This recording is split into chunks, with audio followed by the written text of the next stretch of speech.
নমস্কার বন্ধুরা, অন্তরাস কিচেনের আরও একটি পর্বে সকলকে জানাই স্বাগত।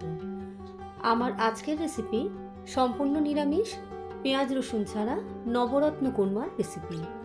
আশা করছি আমার আজকের ভিডিওটা আপনাদের খুবই ভালো লাগবে। চলুন তবে রেসিপিটা শুরু করা যাক।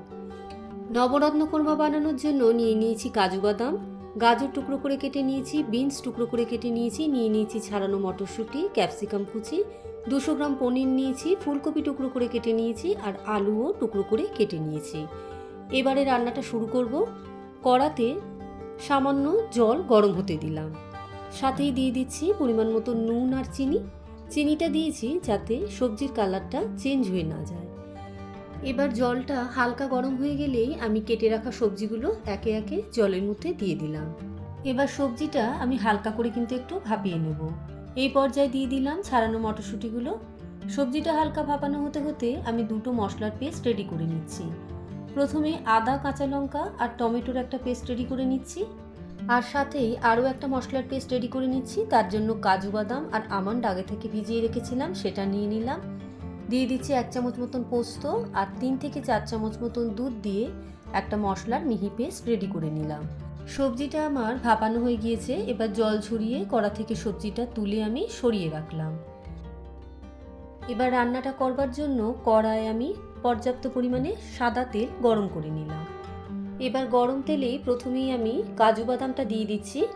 কাজু বাদামটা দিয়ে হালকা করে ভেজে নিয়ে আমি তেল থেকে তুলে নিলাম। এবার টুকরো করে কেটে রাখা পনিরগুলো দিয়ে দিচ্ছি।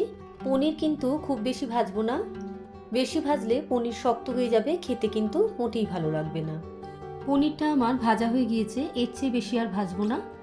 কড়া থেকে পনিরটা তুলে নিলাম। এবার কিছু আস্ত মশলা ফোড়ন দিয়ে দিচ্ছি। এলাচ, লবঙ্গ, দারচিনি, বড় এলাচ, গোলমরিচ, জিরে, তেজপাতা আর শুকনো লঙ্কা।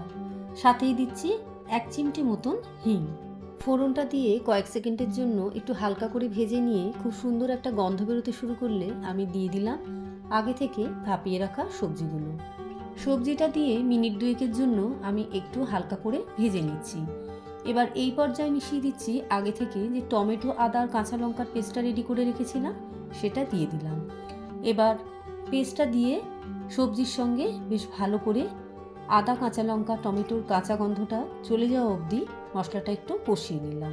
এবার এই পর্যায়ে বাদাম, পোস্ত আর দুধ দিয়ে যে পেস্টটা তৈরি করে রেখেছিলাম সেটা দিয়ে দিলাম মিক্সির বাটি ধোয়া সামান্য জল। এবার একটু সময় নিয়ে মশলাটা খুব ভালো করে কষিয়ে নিচ্ছি যাতে সবজির মধ্যে সমস্ত মশলার ফ্লেভারটা ভালো করে ঢুকে যায়। এবার আমি এতে মিশিয়ে দিচ্ছি আগে থেকে ফুটিয়ে ঠান্ডা করে নেওয়া হাফ বাটি পরিমাণ দুধ।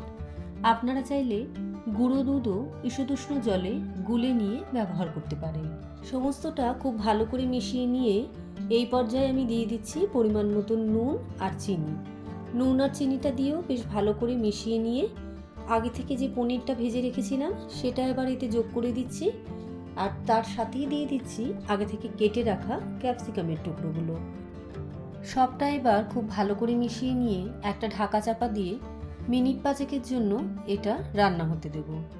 ঠিক মিনিট 5 পর ঢাকাটা খুলে নিলাম। রান্নাটা আমার মোটামুটি তৈরি হয়ে এসেছে। এই পর্যায়ে আমি মিশিয়ে দিচ্ছি আগে থেকে ভেজে তুলে রাখা কাজু বাদামের টুকরোগুলো, হাফ চামচ মতন গরম মশলার গুঁড়ো আর হাফ চামচ মতন ঘি দিয়ে বেশ ভালো করে একটু মিশিয়ে নিলাম।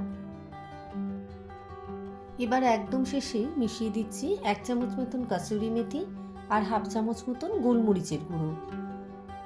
কাসুরি মেথি আর গোলমরিচের গুঁড়োটা দিয়ে বেশ ভালো করে মিশিয়ে নিয়ে ঢাকা চাপা দিয়ে গ্যাসের আঁচ বন্ধ করে কিছুক্ষণ স্ট্যান্ডিং টাইমে রেখে এবার আমি এটা পরিবেশন করে দিলাম।